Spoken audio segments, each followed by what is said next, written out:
European car makers seem to love making super sedans that have enough horsepower to replace a full-blown sports car.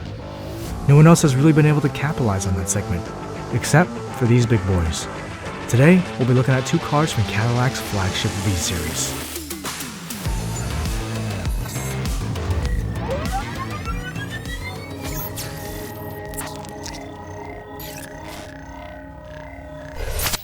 Recently, I feel like there are a couple old school American car manufacturers that are really struggling to keep themselves relevant.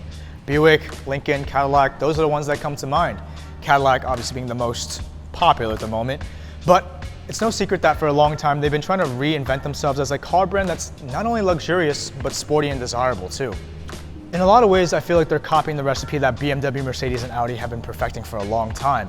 And while it's debatable if it's actually working or not, today we're going to be comparing the two Cadillacs that I feel like push them in the right direction. The last generation Cadillac CTS-V and the latest successor, the CT5-V Blackwing. But before we do, I want to talk about our sponsor. This episode is brought to you by MotorEnvy. And we're actually shooting up here in MotorEnvy's showroom in Clifton, New Jersey today, which means that both of these Cadillacs in the video were provided by them. MotorEnvy is a premium car subscription service that specializes in all sorts of high-end vehicles. Whether you're looking for a simple and affordable low-commitment lease, a hard-to-find luxury acquisition, or just a great dealership to have in your back pocket, MotorEnvy is definitely the place to go. So be sure to check them out at MotorEnvy.com. Now let's get back to the review. Let's start with the similarities on the outside. Despite being named differently, they're technically the same model line being aimed at the same mid-sized luxury sedan segment.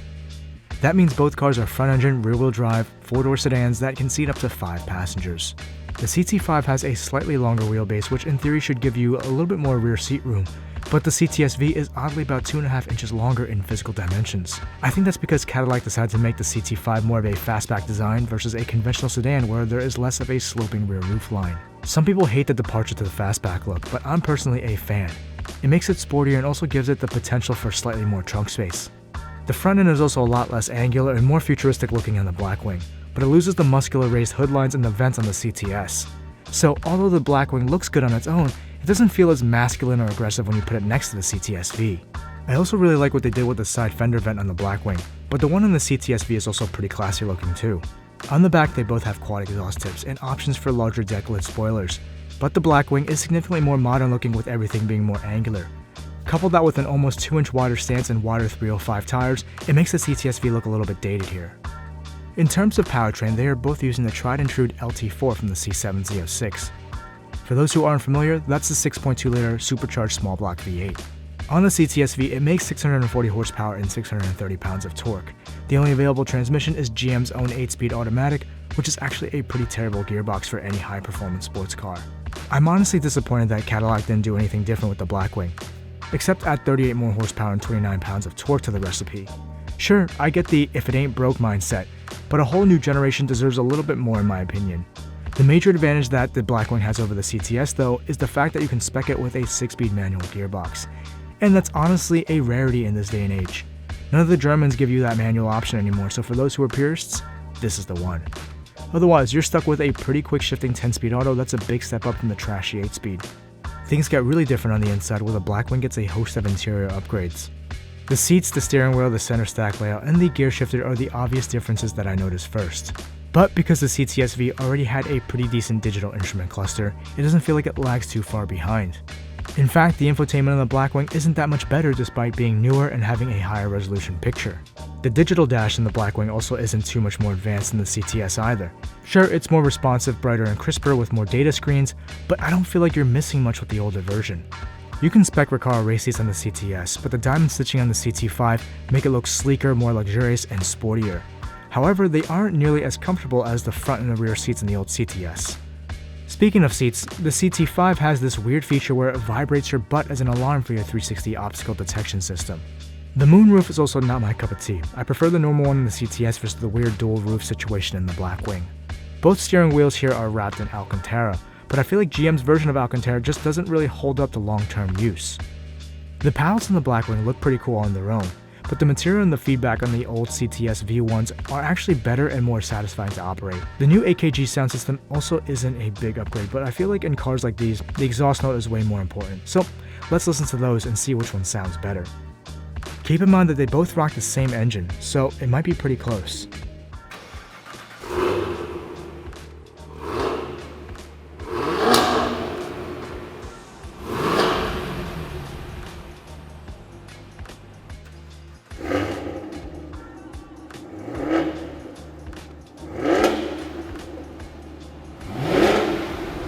They do sound similar for sure, but the CTS-V actually sounds a little better to me. It's got a deeper growl to it, whereas the Blackwing is a little bit more high-pitched sounding with some crackles and pops. Kinda like Borla versus Corsa here. You can't go wrong either way, but now let's take them for a drive. Weighing in at 4,200 pounds, it's actually rather light for a mid-sized super sedan. Performance stats on this car can be found online, so I'll be brief. 0 to 60 in 3.7 seconds, 12-second quarter-mile time at roughly 120, and a potential top speed of almost 200 miles per hour. On the other hand, the Blackwing is surprisingly not much heavier than its predecessor. Recent trends have luxury cars getting heavier and heavier with each generation, but the Blackwing weighs roughly the same as the CTS-V at 4,200 pounds. Unsurprisingly though, with all that extra power, it's also a little bit faster all around. 0 to 60 is still 3.7 seconds, but quarter-mile time is an impressive 11.7 at 124. Potential top speed is also up significantly to almost 205 miles per hour. But for cars like these, performance isn't necessarily everything. So how do they feel from a driving standpoint? Well, one word that I would use to describe the CTS-V is antiquated. It feels like old school money, but driving it around felt like an aging platform. Not because of the cockpit, but because of the suspension. It has MagnaRide like all high-end GM sports cars, but it doesn't feel like it. Even in tour mode, it's stiff, a lot like the fixed-rate suspension in a Camaro ZL1 1LE car. It feels raw and connected, which is a good thing, but the power delivery isn't what you would expect from a flagship performance car. It's fast, don't get me wrong, but it just felt a little sluggish on the uptake. The transmission also feels the same as the 8-speed from my old C7 Z06, and I really dislike that gearbox despite it being relatively quick in its upshifts. It's the downshifts and the response that really bugged me.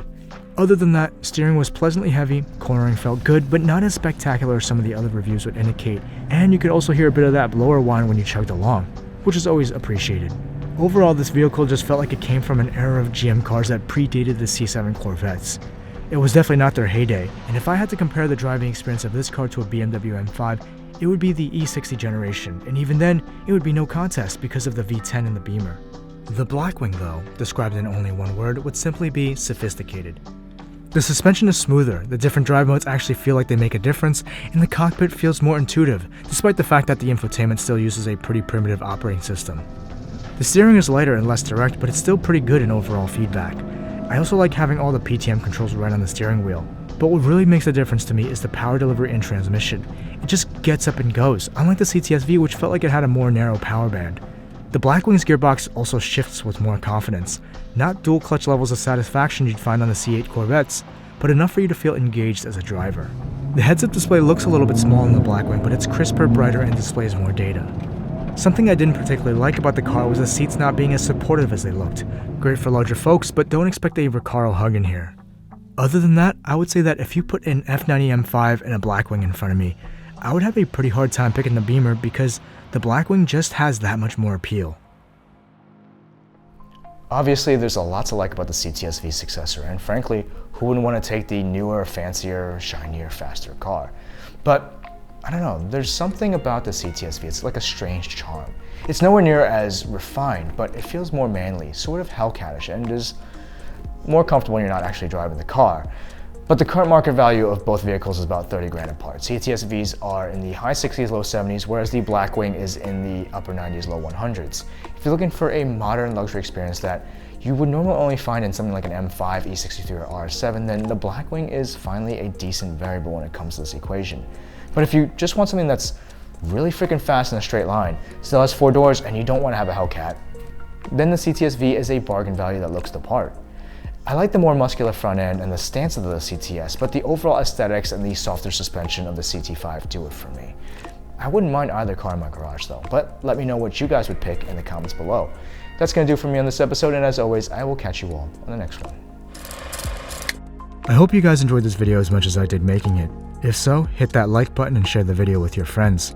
I can't cover everything I want to in the short amount of time that I have, so if I miss something, let me know in the comments below. If this is your first time here, don't forget to check out some more videos on the channel. We produce all sorts of cinematic car content, so if you like what you see, smash that subscribe button for new episodes whenever they come out.